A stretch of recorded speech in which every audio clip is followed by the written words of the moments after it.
We can generally split poverty into two different kinds. One, you can't get a job, or two, you have a job but it's not paying you enough. In the UK, because unemployment is so low, it's that second kind of poverty, in-work poverty, that's really on the rise. Now, often people think that the solution to that is to do things like raising the minimum wage, but the big problem there is that we have a lot of evidence that raising the minimum wage can hurt the opportunities of people that it's meant to help and create unemployment. But that's not to say that we should be complacent. So here are three neoliberal ways to cut poverty.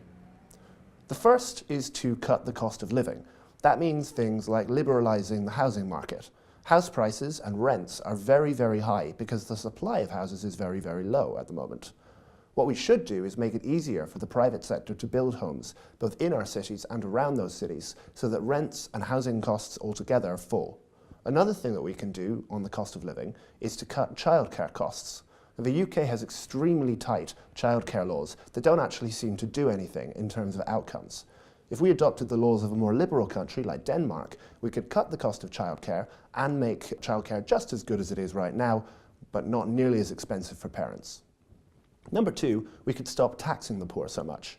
Now, a big policy for the Adam Smith Institute for many years has been to lift the bottom minimum wage workers out of tax altogether. Now, we're halfway there. Now that we've raised the personal allowance to take minimum wage workers out of tax, we need to make sure that national insurance contributions are either cut or that the threshold is raised so you don't start paying them until you're earning more. And the third way of solving poverty, the neoliberal way, is to just give poor people money. We have an extremely expensive welfare state that's extremely complicated and can often make people worse off for working longer hours or taking a better paid job if they're poor. We need to fix that and replace most of the welfare state that we've got with something like a basic income or a negative income tax that just gives poor people money. We top up their work, we make it so that they're always better off working than they are out of work or working lower hours, and we can give them that standard of living that they need.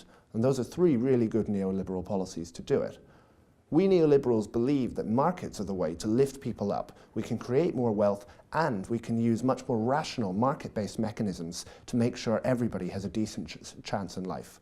So we shouldn't let poverty belong to the left. We shouldn't pretend that markets aren't good for poverty. They're the greatest tool that we've got. The key is to let them be freer, and then everybody can live the kind of life that they want to lead.